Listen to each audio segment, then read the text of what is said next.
Hop, qaranglar. Modda beryapman. Masalan, kim dedim hozir? Fosfatami? H3 bu dissotsiyalanyapti. Agar sizlardan savol beradi, fosfat kislota dissotsiyalanishi natijasida nechta ion hosil bo'ladi deyapti. Bu yerda sonini so'ramayapti, necha xil deb boshlayapti. Bizga xili muhim ekanda, xili muhim bo'lsa nima qilamiz desizlar, bosqichma-bosqich sekin-sekin bo'lasizlar. Hani birdaniga chopib olmaysizlar. Hamma vodorodni birdaniga chopib olmaysizlar. Birinchi bosqichda nima chiqadi desa, bitta H chiqib oladi. H kationi, to'g'rimi? Keyin bu yerda chiqayotgan narsa H2 to4ni -2si. To'g'rimi? Xo'p, keyin ikkinchi bosqichda yana bitta H chiqadi. Keyin H to4ni nimani -2 qo'ydim. Mayt minus bo'ladi, mayt -2 bo'ladi. Uchinchi bosqichda-chi? H plusi to4ni -3. Hamma tushunda.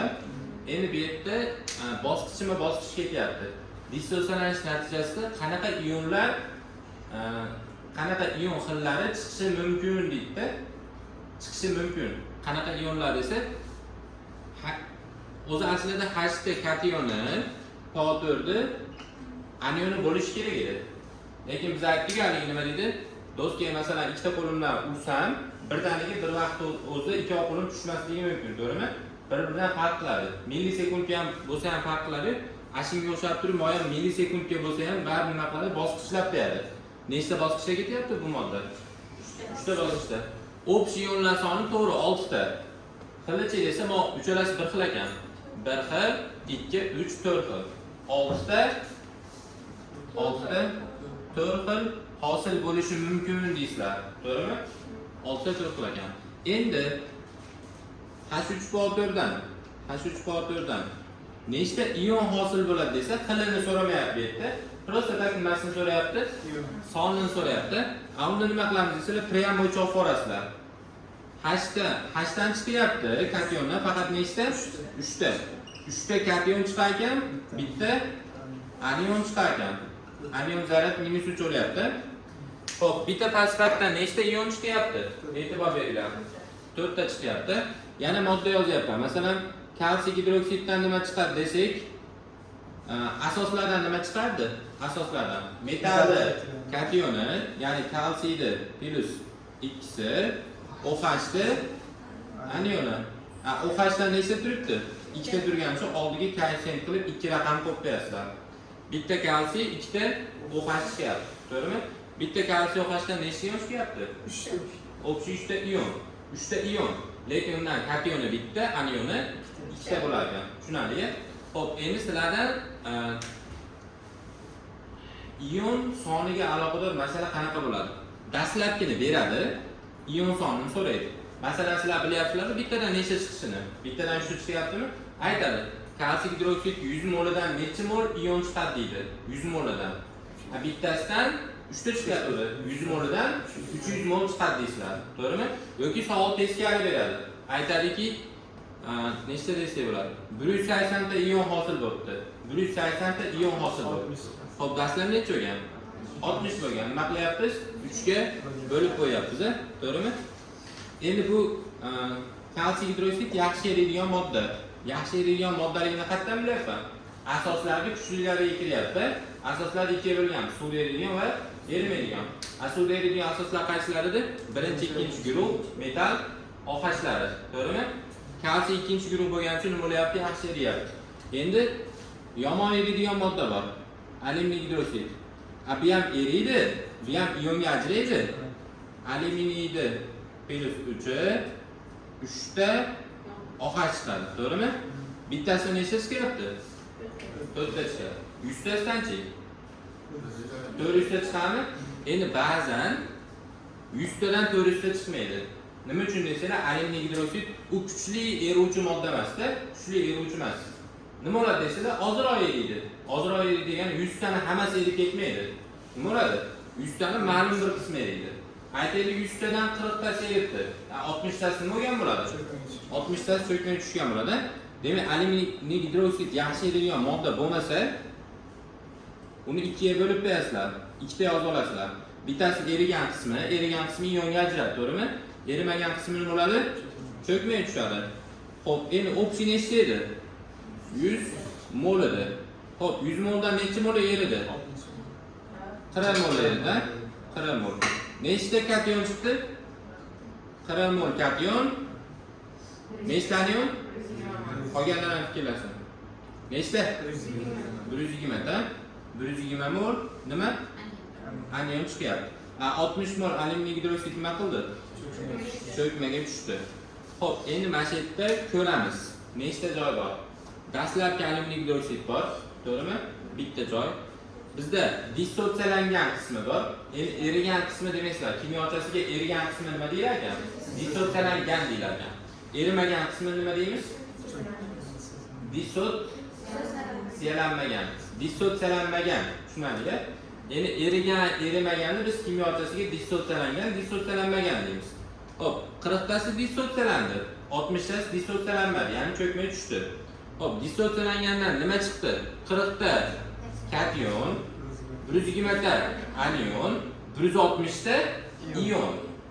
Ion, kation, anion. Tushunyapsizlar? 1, 2, 3, 4, 5 ta joy bor. Endi masalan nima qiladi? Xohlaganini berib, xohlagan nima qila oladi? So'radi. Masalan, ion soni 240 ta deylik. Demak, erigan qismi qancha bo'ladi? Dissotsiyalangan qismi. 240 ta bo'lsa bu 60 ta bo'ladi. Qatdan bilyapmiz? Nima qatdan bilyapmiz? 4 ga bo'lyapmiz. Sabab bittadan nechta chiqyapti ion? 4 ta chiqyapti. Endi 240 ta chiqdi deyapmanmi? 4 ga bo'lsam buni erigan qismi 60 ta chiqyapti. To'g'rimi?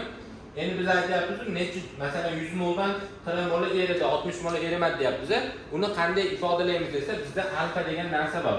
Alfa. Ya'ni alfa bu dissotsiyalanish darajasi, dissotsiyalanish darajasi. Dissotsiyalanish degani erish deganimi? Moddani erish darajasi. Endi u aytyapti. 9-sinf kitoblarda ham 5-mavzu, 6-mavzunida, 5-mavzuni mana shunda yozyapti. Dissotsiyalanish darajasi 2 xil bo'lar ekan.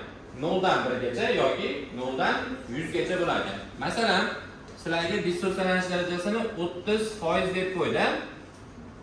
Biz bu yerda nimani tushunamiz? Общий 100% dan 30% nima qildi? Eribdi, ya'ni dissotsiyalanibdi. Qolgan 70% nima bo'ldi?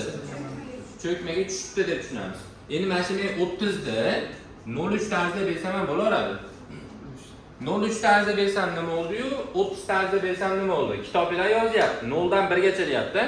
0 dan 1 gacha bo'lsa, masalan, 30% 0.3 yozish ham mumkin-da. To'g'rimi? Bu ulush sifatida yozadi. Endi men 50% ni qanday ifodalasam bo'ladi? 0.5 tarzda ifodalasam bo'ladi. Demak, 0 dan 1 gacha ifodalanishi mumkin ekan yoki 0 dan 100 gacha ifodalanishi mumkin ekan. Endi 50% ni shuni 50% berib ketish mumkin yoki ulushda 0.5 berib ketish mumkin. Agar sizlarga dissotsiyalanish darajasi 0.5 berib ketdimi, foiz yozmadimi? Demak, sizlar tushunasizlar. Общийdan yarmi nima bo'ldi? 0.5 degani yarmi degani, to'g'rimi? Demak, общийdan yarmi erigan, yarmi erimagan cho'kma bo'ladi. Tushunarli-ga? Demak, bizda dissotsiyalanish darajasi degan narsa bor ekan. Xo'p, endi qaranglar, mana shu yerda masala tuzaylik. Masalan, H3 faktordan masala tuzmoqchiman. Kelishiga H3 faktor 200 mol olindi. Hameshda 200 mol. Hop, alfa 30%.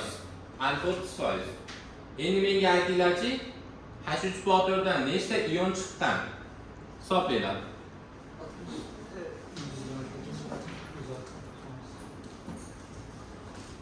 Qancha deyman? H3 faktor общий 200 ta. Alfa 30%. Hamma chiqarsin.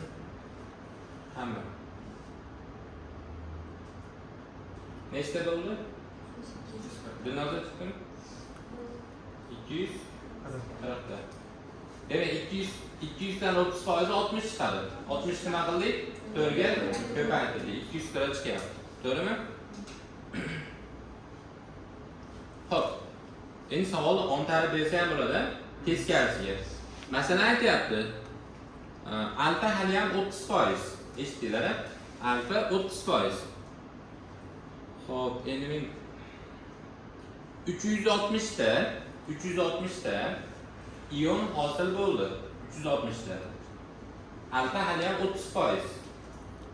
Cho'kmaga tushgan molekula sonini toping. Cho'kma sonini toping.